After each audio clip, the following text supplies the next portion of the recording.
Good morning, good evening. Welcome to a Merage talk by the Merage Institute. Today we have Professor Adizes from Santa Barbara, who will talk to us about healthy companies, how and why. The stage is yours. Thank you, Eli. Well, I'm doing this on the request of one of my best friends of 60 years, Leszek Ettinger, and his wife Etty. So I'm glad to comply with the request and to share with you my 50 years of experience consulting to companies all over the world, actually in 52 countries, and some of them from startups all the way to the largest on earth. And the subject is a healthy company, how and why. Why is it such an important subject, at least for me, and opened my eyes? Because as a student of economics and being a professor, you always say, what the purpose of an organization is to produce profits or return on investment, or when Keynes said it, in the long run, whatever that means. Then the next question is, how do we produce profits? And we have a lot of theories, marketing theory, strategic planning, how you make the profits, etc. One day, I was visiting my mother in Israel and telling her about all my success. I have 28 books in 36 languages, 21 honorary doctorates, I wanted to make her so proud of me. And she's listening to me, nodding her head like a good mother. She took my hand in her hand, tapped on my hand and says, yes, my son, but how is your health? All at once I said, wait a moment. All these achievements I could not do if I was not healthy. So how do you produce profits in the short run, in the long run? By being healthy. If the organization is not healthy, it cannot produce the profits. Maybe it can produce in the short run something, like a meteor appears and disappears. And then I started asking myself the question, what does it mean to be healthy? If you want to have sustainable profits, what does it mean to be healthy? To make a long story short, because we have only 1 hour. And by the way, it's such a short time, 1 hour is really, at best, it's an intellectual striptease. But if you look at my website, and I hope you have my full name there with my spelling, you can find, I have 100 videos on YouTube, and I have 26 books in English on 36 languages, some of them in Hebrew. So you can learn more. Or if you want to know even more, Adizes Institute has an online program when we teach this methodology. And this methodology has been tested. What I'm going to tell you about organizational health, how to be and why to be, has been tested over 50 years in 52 countries, including Israel. Elbit has been Adizesized. We went from 150 million now to 4 billion. And many other companies, including all the countries around the world. So it's been tested and documented. So I'm not telling you something professorial imagined in the windowless room. What is it? What makes it, so why healthy? Because for sustainable long-term success, that's why. Whatever success is measured. For a business organization, success will be measured in profits. Return on investment, return of investment, increase in shareholders' value. And for a non-for-profit will be to achieving the non-for-profit goals. And for a country, and I've consulted to 8 prime ministers, including Shimon Peres. So a country also has a goal. Whatever the goal is, you better be healthy if you want to achieve the goal sustainably over time. So let's put the why aside. Let's go into the how.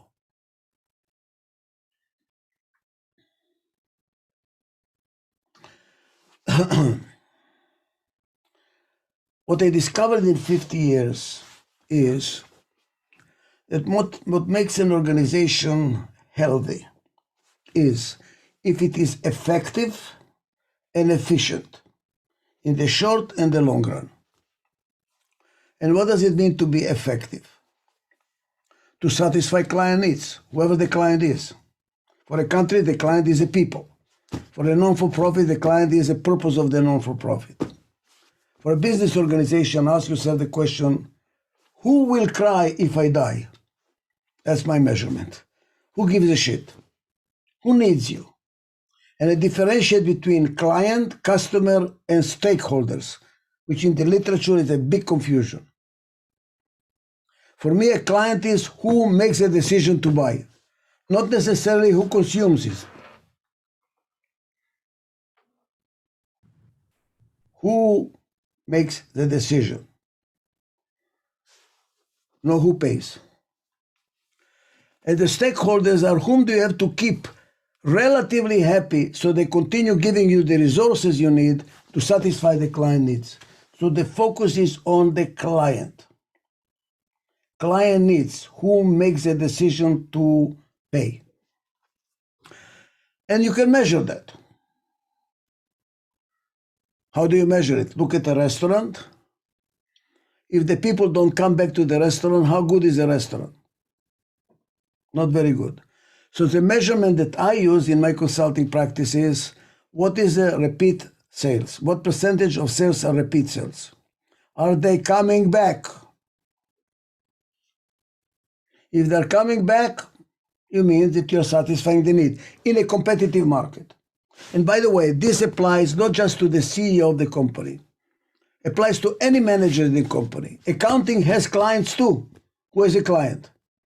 Who needs the information? It's not only the IRS. Other people inside the company need the information. Are you satisfying the need? And you can ask the clients, if you had a choice, that's why the competitive market is important here. If you had a choice, would you get the service outside or continue using the service from the inside? If they said, if I could only get out, oh my God, that means I'm not satisfying the need. Every manager must have a client that he identifies and knows what their needs are and asks himself the question, will they come back if they had a choice? And that includes marriage. Will your spouse come back if she had a choice? She or he. And if they're stuck, you're not satisfying a need. Same thing for a country. How many people want to get into the country versus how many people want to get out of the country tells you how healthy the country is. Does it satisfy the needs of its population? And you have to do it efficiently. Because people are willing to pay a price to satisfy a need in a competitive market. And there is a cost to satisfying that need. If the cost of satisfying the need is less than the perceived value of that need, as measured by how much people are willing to pay, the difference is profit. So profit is not a dirty word. It measures adding value. You're adding value. You're satisfying a need at a less cost than the value of the need is. But that's good in the short run. Why? Because the needs change. The environment changes. So you need now to be effective in the long run. And what does it mean in the long run? You have to plan. What is planning? Planning is not what we are going to do tomorrow. That's called dreaming. Planning is what are we going to do today to get ready for tomorrow, so when tomorrow arrives, we are ready to satisfy that need. For that, you need to be creative and you have to be willing to take risk. It's called you must be willing to be an entrepreneurial in spirit. So the company has to be entrepreneurial in spirit. Look at the environment, think what is going to change, how do we prepare to take the change, and how do we take the risk to be able to satisfy that need in the future when the future arrives.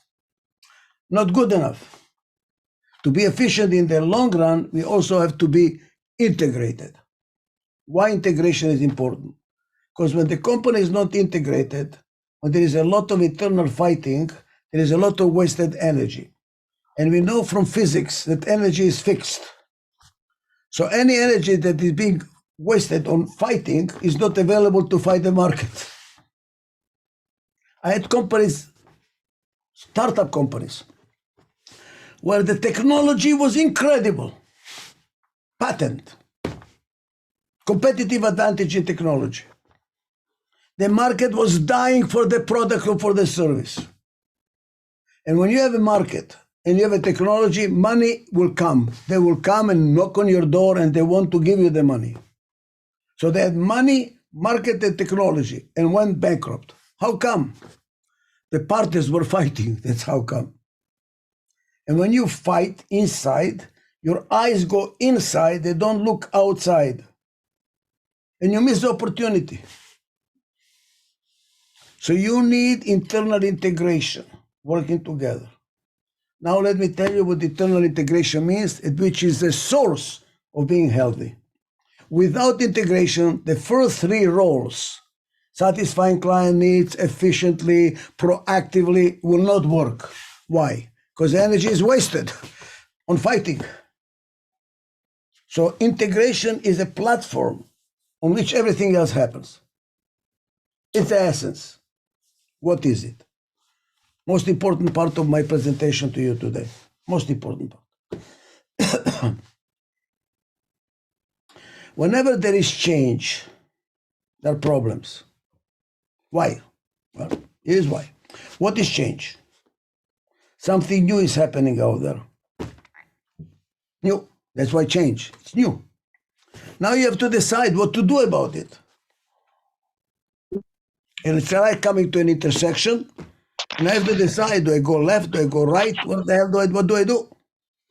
Some people cannot make a decision. Say, I don't have enough information, too risky, let's wait. We are not going to make a decision. You just made a decision. You made a decision not to make a decision, to stay where you are. Not to go left, not to go right, not to go back, to stay where you are.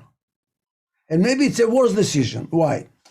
Even if you are on the right road, if you don't move, a truck might come and run you over. Why? You're not changing, but the world continues to change, my friend. The world is not saying, oh, if you don't change, we'll wait for you until you change. It continues changing. A truck will appear and run you over. So you have to decide, and maybe you decide not to change, but consciously, rather than say, I'm not deciding, which is denial. You have to decide in a situation of uncertainty. Why? Because you don't have all the information until it happens. You only know on Monday morning what happened on Sunday. You don't know on Sunday what's going to happen on Monday. And then there's the problem of implementation. You made a decision. Now when you implement, holy cow, there is risk. That's why when there is change, we say we have a problem. What should we do and how much risk can we take?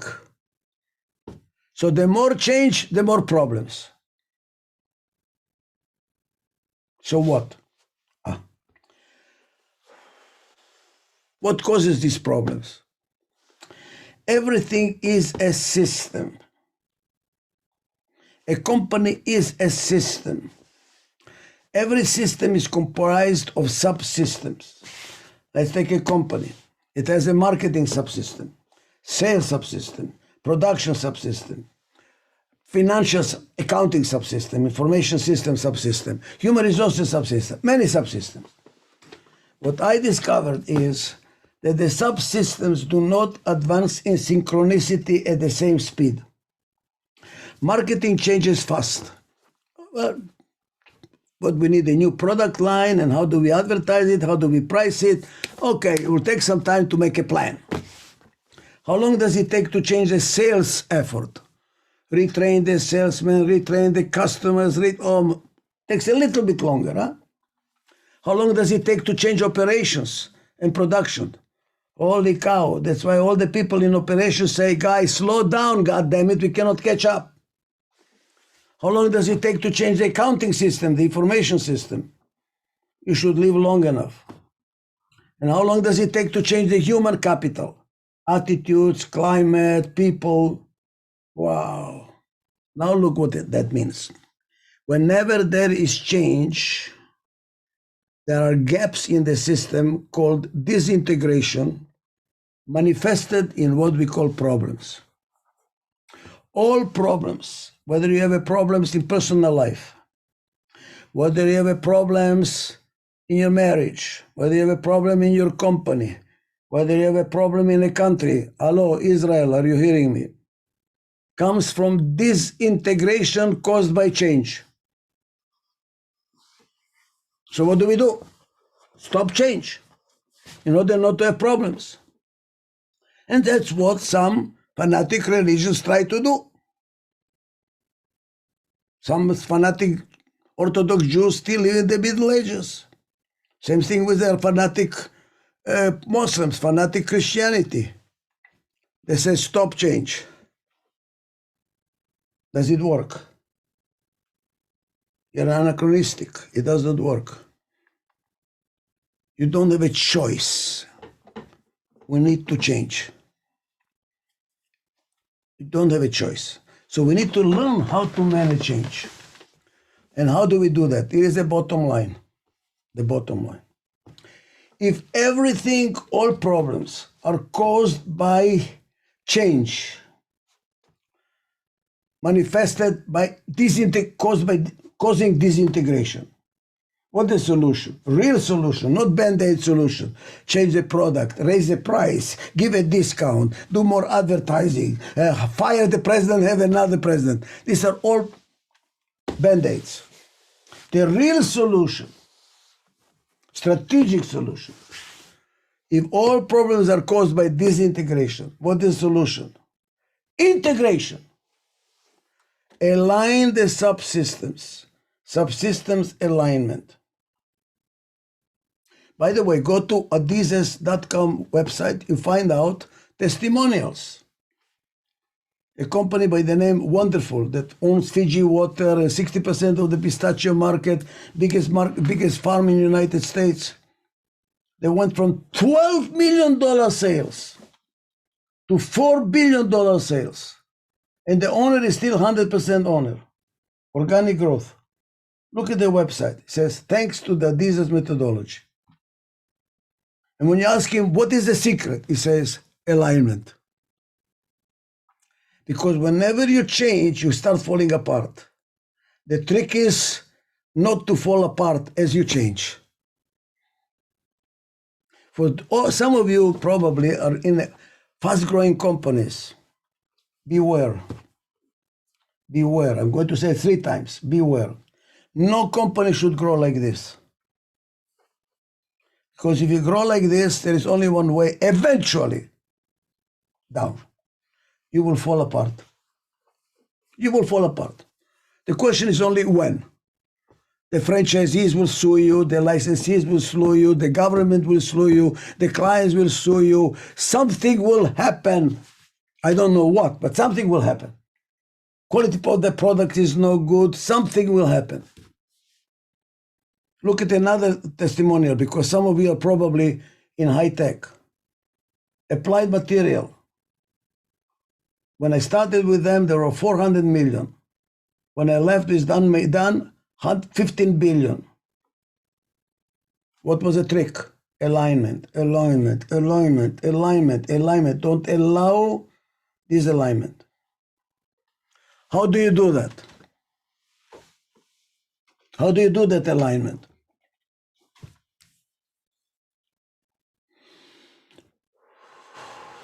Ready?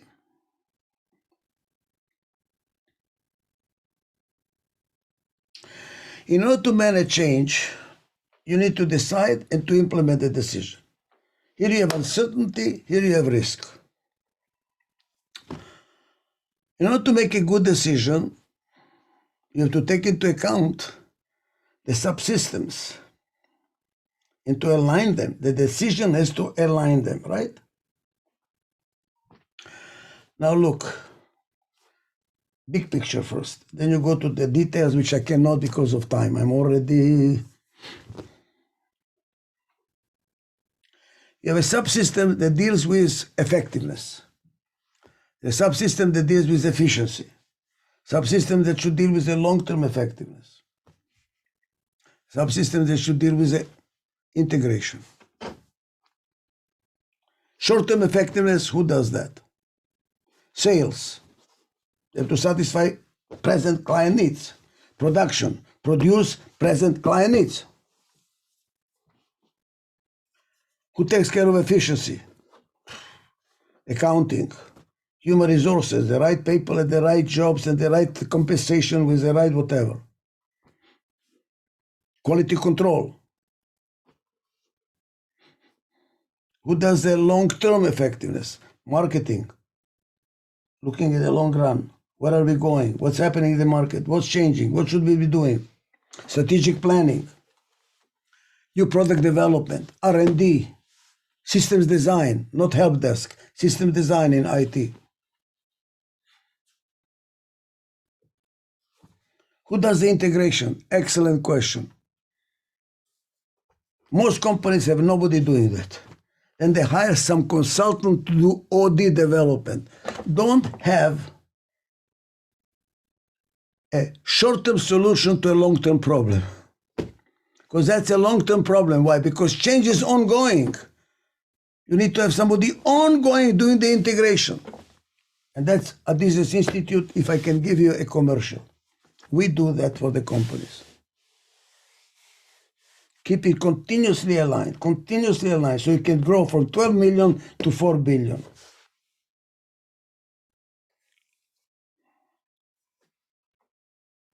So what do you need? Diversity. Diversity. A diversified organizational structure. In Adizes, we give a lot of emphasis to structure. For instance, do not have marketing reporting to sales. If I look at a company and say, VP for sales and marketing, thank you very much, done. Sick. Why? Marketing cannot report to sales. Marketing look in long run, sales look in short run. Sales will suffocate marketing. Then marketing, I call it transvestite. It looks like a woman. Take the skirt off, it's a man. What happened? They're doing sales support, cold marketing. They're not doing marketing. They cannot because sales dominates it. Don't put, God forbid, engineering under production. It's called engineering, but you know what they're doing? Maintenance. Why? Because they're serving the production. The long term is serving the short run. The long run dies. There's another thing that we insist on, which we usually don't succeed. We succeed to split sales from marketing. We succeed to split production from engineering or R&D. God forbid you have it all together. The one that we recommend, and we usually rarely succeed because they're very powerful, we cannot break them. We cannot break them. Split finance from accounting. Accounting looks from the past to the present. Finance should look present to the future. The finance is creative. Where do we get the money? Where do we invest the money? How do we manage the financial engineering, you can call it. Accounting is to be precise and conservative. So if you have the together, who wins? If financial orientation wins, you have very creative accounting, you don't know what the shit is going on. If you have an accountant, CPA, a controller on the top of finance, you will be liquid like fish. They will not let you use any money because they're conservative. Split. And split human resources development from human resources administration. And human resources development, outsource it. Because it's very difficult to integrate from the inside because you will get in crossfire of the political interest within the company. Structure is very important. Structure is to be good. You cannot have a short 5'2" guy playing basketball. The task calls for a tall guy. Diversity. Working together. So if you forget what I'm telling you, remember this symbol. You go to any church. And last week I went to a Baha'i place and I found out, no Baha'i, Bali place, sorry, from Bali. And they have a sculpture, you know, their gods stand like this too. India, they all stand like this too. What the hell is this? This is a Hamsa. What do you see? 4 fingers together. Do you see that? 4 different fingers together. What they're telling you, the saints, in all religions, be different together. Hello, Israel, do you hear me? Be different together.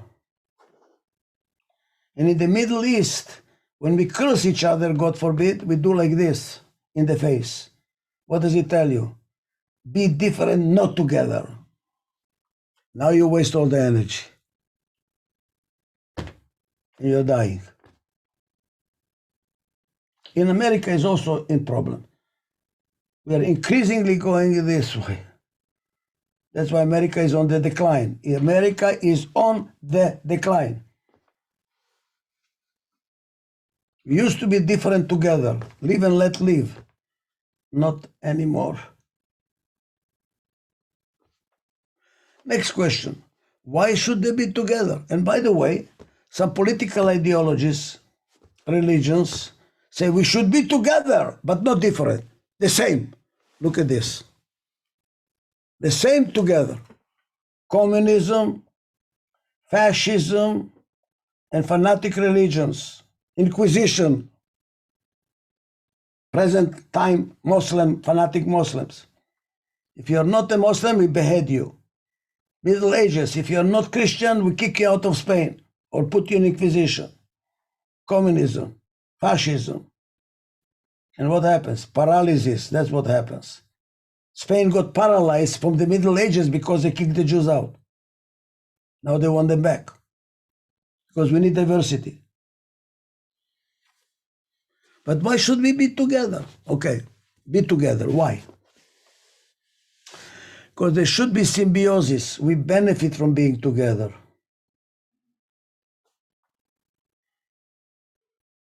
There's a benefit. I'm not just joining it because I'm in love. There's a benefit to joining. There's self-interest. But now watch it. I'm going to contribute to the system, believing that the system is going to give me back.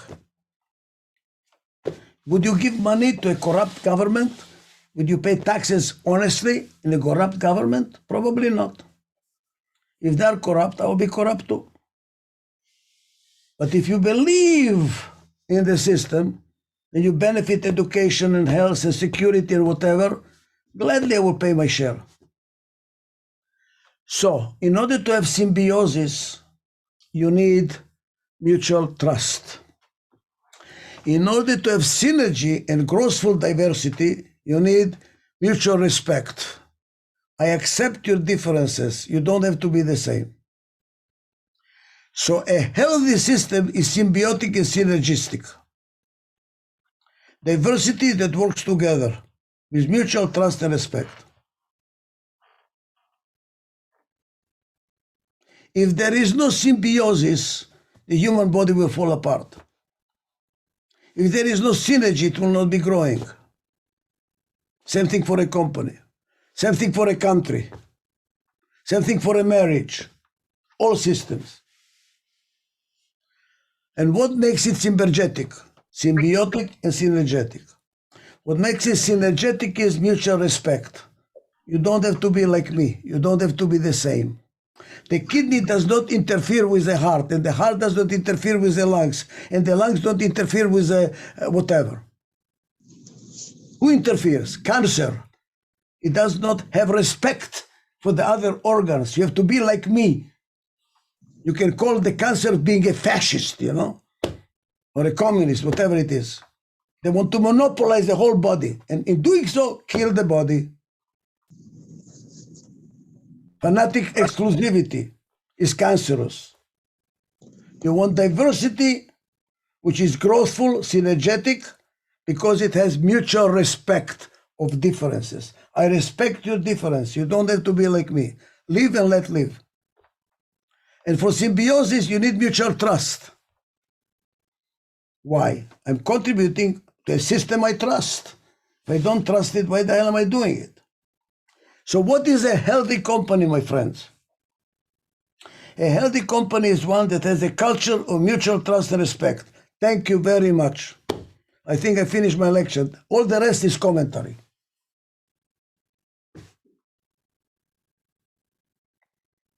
Why did Yugoslavia, where I was born, I'm from Yugoslavia, I cry for that country that disappeared. What a beautiful country. What a beautiful diversity in music, in ethnic, in food. Gone. Why did not Switzerland disappear? Can you imagine French, Italian, and Germans together? I mean, they've been at each other's throat every war. What's the difference between Yugoslavia and Switzerland? A culture of mutual trust and respect. Why did that company I told you that had the market, had the technology, had the money go bankrupt? Because it had no mutual trust and respect. Or it didn't have a complementary team. Right now I'm consulting to some startup company in Israel, which I love dearly. They have the technology. Jesus, they have the technology. They have an incredible patent, really incredible. And the market is there. What's the problem? No complementary team. Chief technology officer, genius. Understands business, nada. He cannot raise any money because he is flying there. He talks to them with the technology, and the investor looks at him and says, I don't give money to this guy. He's a genius, but I don't trust him to manage my money. What do you need? Diversity, complementary team, complementary team. All the four roles have to be there. Somebody takes care of the short run, somebody of the long run, somebody of the integration, somebody of the long. It is a complementary team. You need a complementary structure composed of a complementary team working together. Diversity that complements each other, like a marriage. Look, whom did you marry? I promise you, you married somebody who complements you. You married somebody, you fell in love with somebody who is strong in what you're weak. That's why they drive you crazy.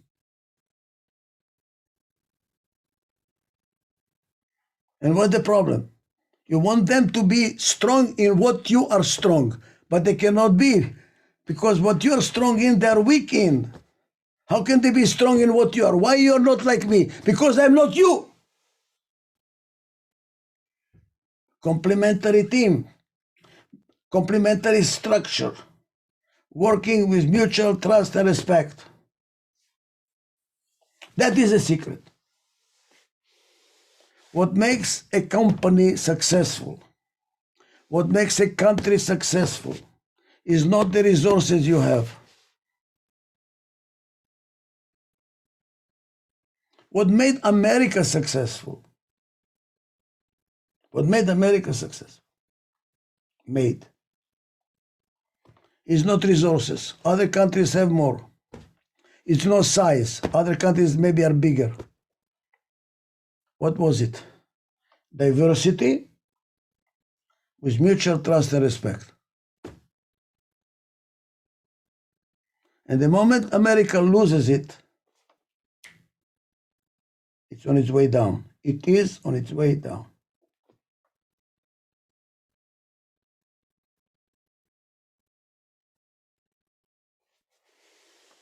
What destroys a marriage is not when you get divorced. You're thinking about the divorce much earlier than when you find the papers of divorce. When do you start thinking about the divorce? When you don't trust and you don't respect your partner. It's over.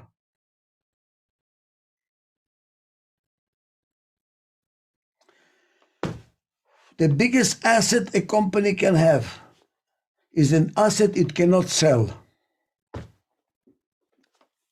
Let me repeat it. The biggest asset a company can have, should have, can have, is what it cannot sell. You cannot sell your culture. You can buy, and I offer you the Adizes Institute services to do that for you if you're a CEO, because we always work with a CEO. We built a culture of mutual trust and respect. How? I'll give you the variables. Diversity based on mutual trust and respect. Mutual trust and respect is a function of: do you have common vision and values? If the partners have different vision and different values, there's going to be no mutual trust and respect in a marriage, in a company, in a country. We are different, but we have a common vision and we have common values. America has common values. That's what the Constitution is all about. America has a integration through the Constitution, not through individual, not a person that integrates, but a system of values documented in a Constitution. Israel does not have it. We don't have a constitution. We have the religious people saying one system of values, the secular people another system of values. It's okay to have left and right, but have a common vision, common mission, common values. I hope I have a lot of Israelis listening to me here. I cannot watch Israeli news. I have the channel at my home in Santa Barbara. Every night I want to watch it. I go crazy. You know why? Anytime they have a diyun, a discussion, I get crazy. They're shouting at each other. Nobody is listening. They're all interrupting each other and calling each other by name, including the Knesset. My God, the Knesset, how they call each other. There is no mutual respect. There is no mutual trust. Nada. This is not going to work. This is what the problem is. It's not going to work. Cannot work.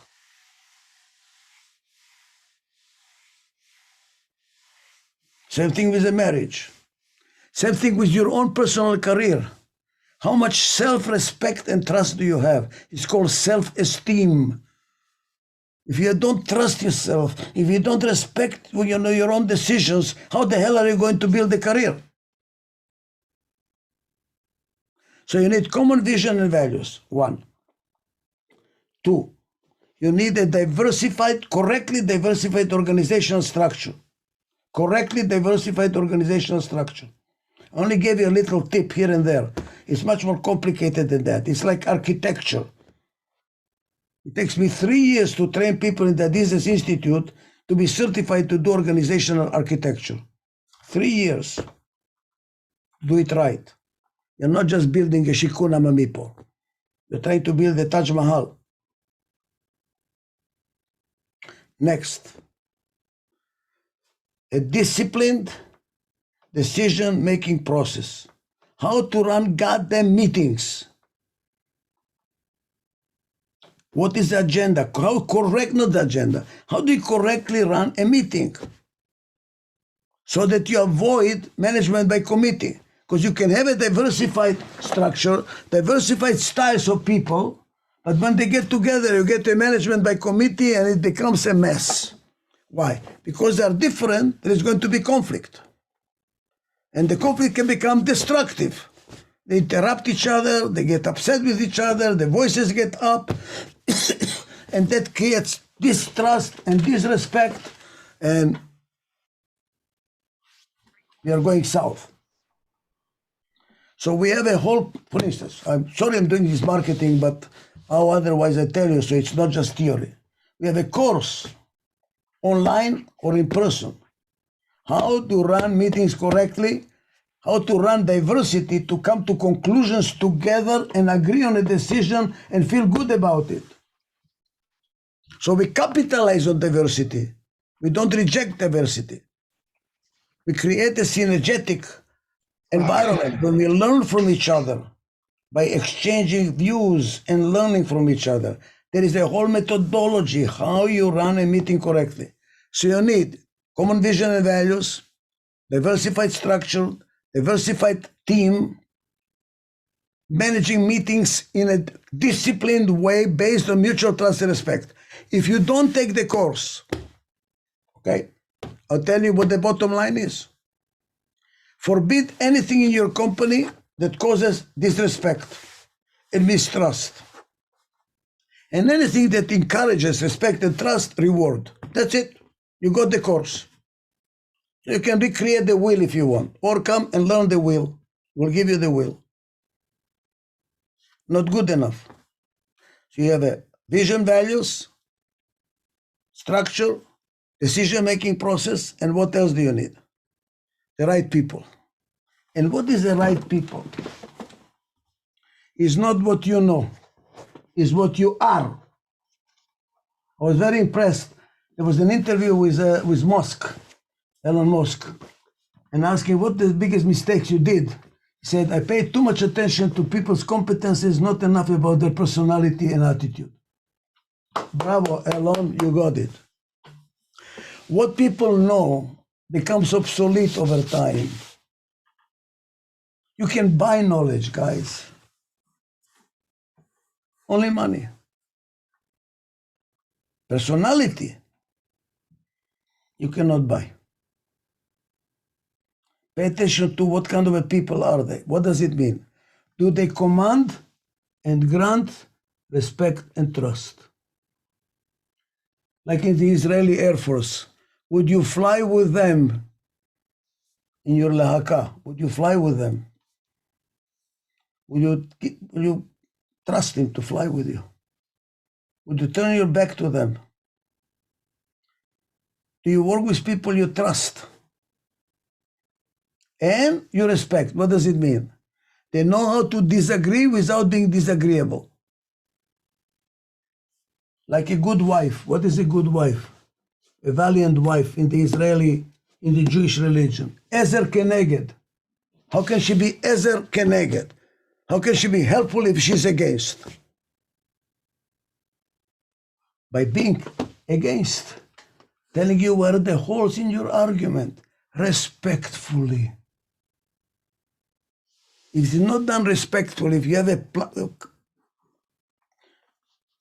a spouse who pushes with a finger in your chest, you're doing it wrong, you never do it right, you don't know what you're doing, why didn't you do this? The hell with you.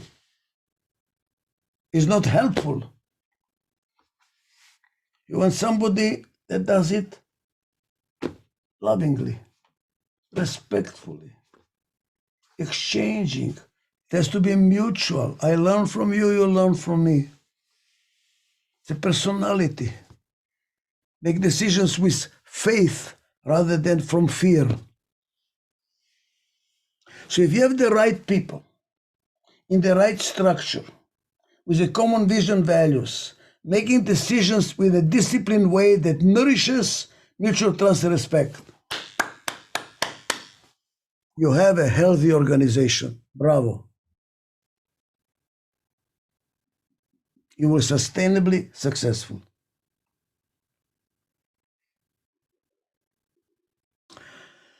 That has to be established. It does not happen by itself. Nothing good happens by itself, by the way. The bad things happen by themselves. Why? Because change is destructive by nature. You remember? It disintegrates. You don't have to do anything. Just do nothing. A friend of mine, his wife asked for a divorce. And he came to me, upset. He says, I don't know why she wants a divorce. I did not do anything. I say, schmuck, that's why she wants a divorce. Because you didn't do anything. You cannot rely on the chuppah to be in love forever. Change happens. And things start getting separated. You have to bring them back again. You have to bring them back again. You have to bring them back again. It's work. You have to give it attention. And what do you pay attention to?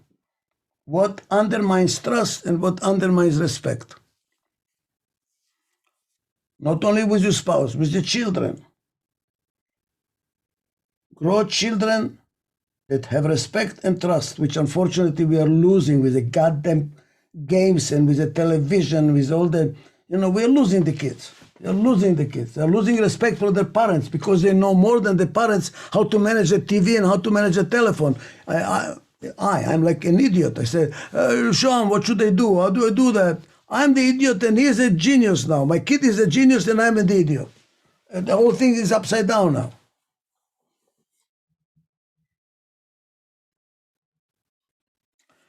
Here is a formula of success. Formula of success, and then you have 15 minutes for questions. Success is a function of denominator, nominator, external integration, denominator, internal disintegration. Again, success of any system, marriage, person, company, country, is a function of external integration divided by internal disintegration. Let me explain. What is external integration? You know it. Strategic planning, marketing. And what is strategic planning and marketing? If you summarize all the books on strategic planning and marketing, and summarize the summary of the summary of the summary of the summary to get to the kernel of what is it all about, it's really integration. What are the opportunities in the market? What are the capabilities of the company? How do you bring them together? Finito. That's what strategic planning is all about. That's what marketing is about. What are we capable? What are the needs? And how do we match them? With the right product, with the right channel, with the right promotion, with the right support, with the right service, with the right uha muha buha. To bring together. External integration. For a country, it's called the balance of payments. How much we are exporting versus how much we are importing, and our economic strength versus the world market, uha muha buha. Same thing. Personal life is called career planning. What am I good at? What does the market want? And how do I match my capabilities to what the market wants? External integration. Internal disintegration is how much energy is being wasted on fights, on rumors, on backstabbing, on misunderstanding, on miscommunication, misalignment, wasted energy,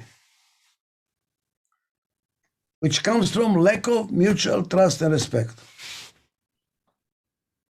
Now, why does this formula predict success? Because we know from physics that energy is fixed at any point in time. What I found out is that fixed energy, first of all, goes to allocated to deal with internal disintegration. It's a priority, naturally. And only the surplus left, if any left, goes for external integration. That's why the company told you that startup went bankrupt, because all the energy went to internal disintegration. They missed the market on the external integration.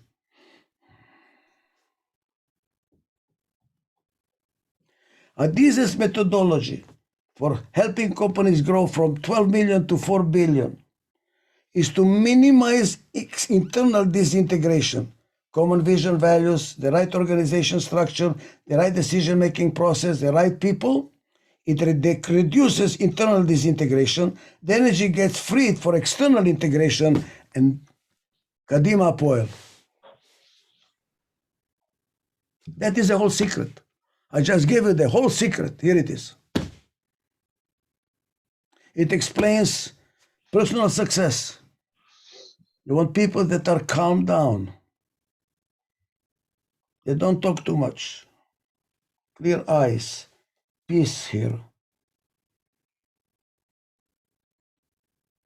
Self-respect and trust. They're not afraid of people disagreeing with them. They're not afraid to disagree. Self-confidence, self-esteem. Show me a marriage, same thing. A family, same thing. Show me a company, same thing. Show me a country. I told you, I work with 8 prime ministers. That's what I'm doing. And I did not succeed all the time. With companies we have, I don't want to be arrogant, 90% success, but we really have 100% if they are committed. With countries, more difficult. Because politicians have a different reasons why they're in politics. So it's a little bit more difficult.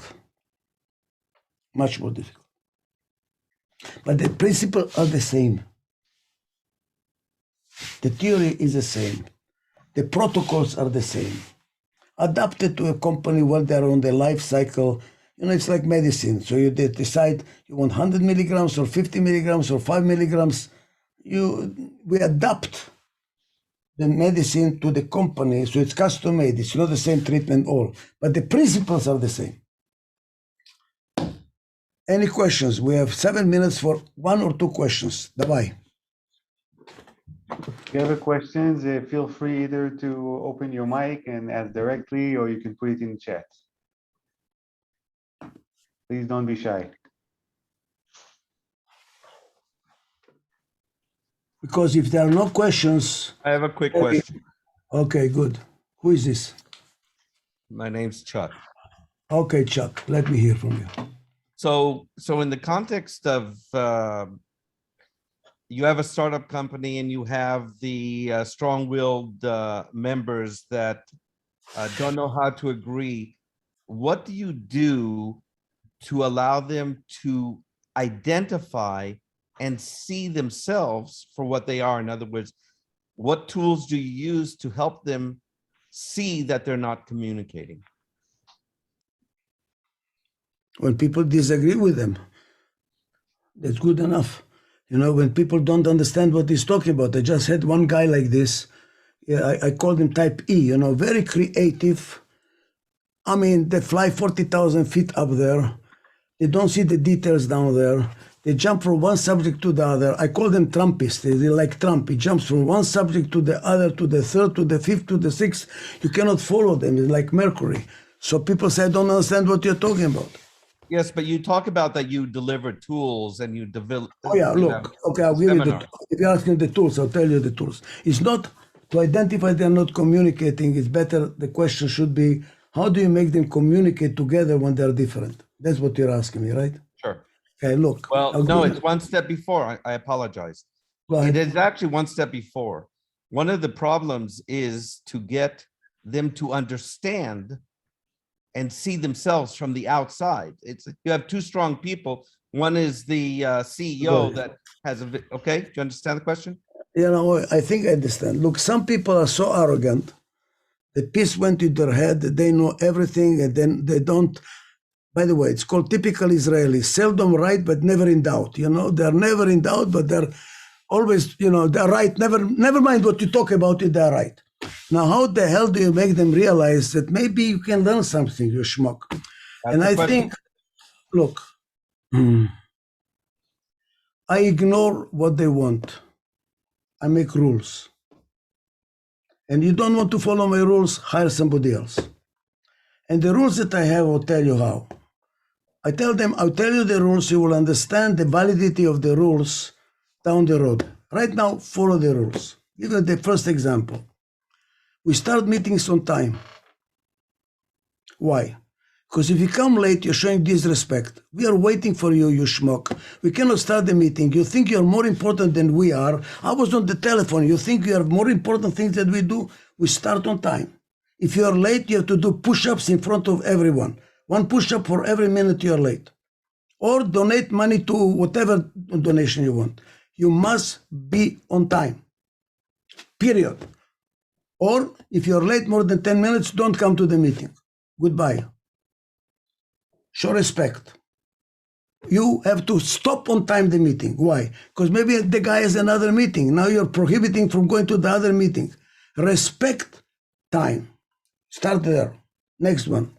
I have 8 steps of decision making.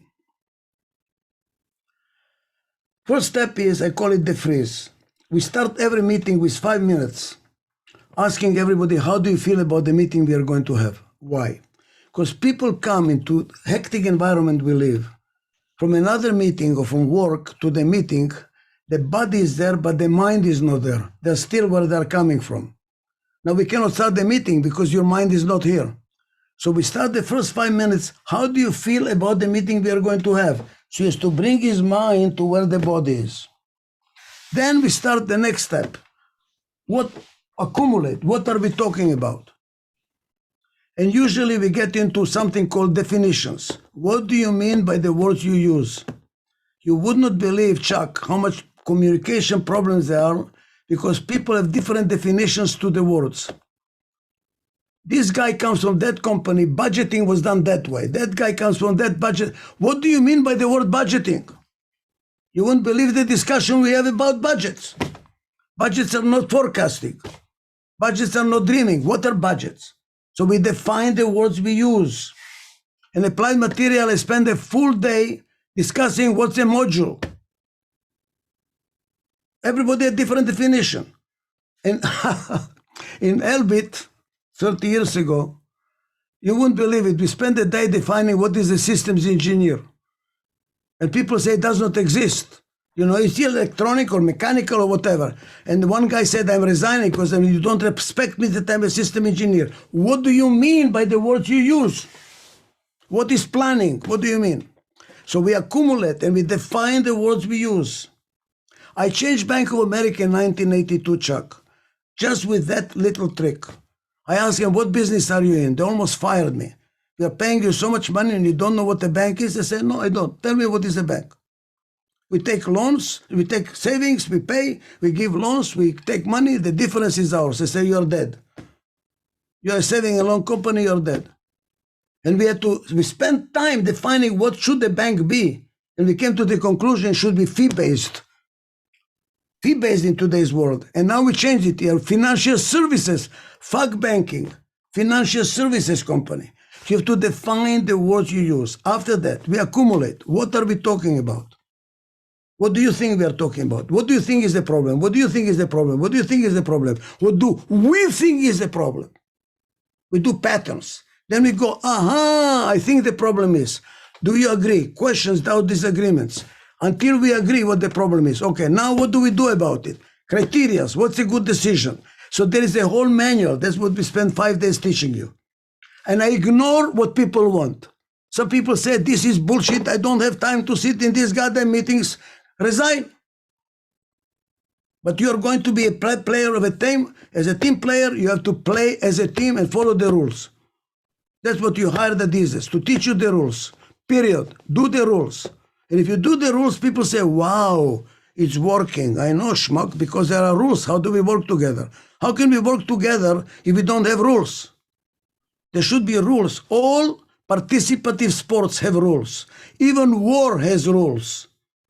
The problem we are having today is that the terrorists do not follow the rules of war anymore. They have their own rules, and we don't know what those rules are. So that's why we're having a problem dealing with it. What are the rules? Rules of engagement.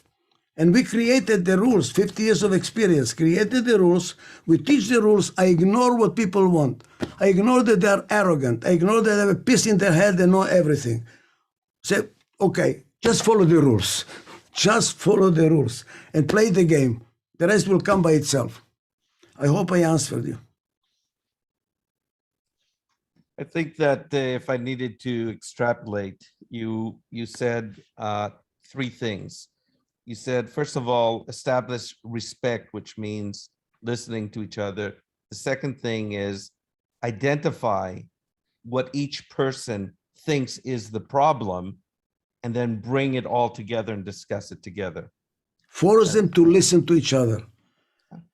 You, by the way, in the deep methodology, if you interrupt somebody when he's talking, push-ups. No interruptions. No interruptions. Because when they interrupt, it shows disrespect. I know better than you. Let me tell you where you are wrong. I didn't even finish but to say what I want to say. So all the rules are based to create respect and trust. Thank you. Okay. All right, guys, I think we are done. I encourage you to buy my books. I encourage you to take my courses. I encourage you to keep in touch. All the best. Toda rabba. Litraot. Bye. Thank you so much for your time, Professor, and enlightening our talk. And thank you, people, for joining for this Merage talk. Bye-bye. Thank you. תודה רבה, איצ'ה. Bye-bye. All the best.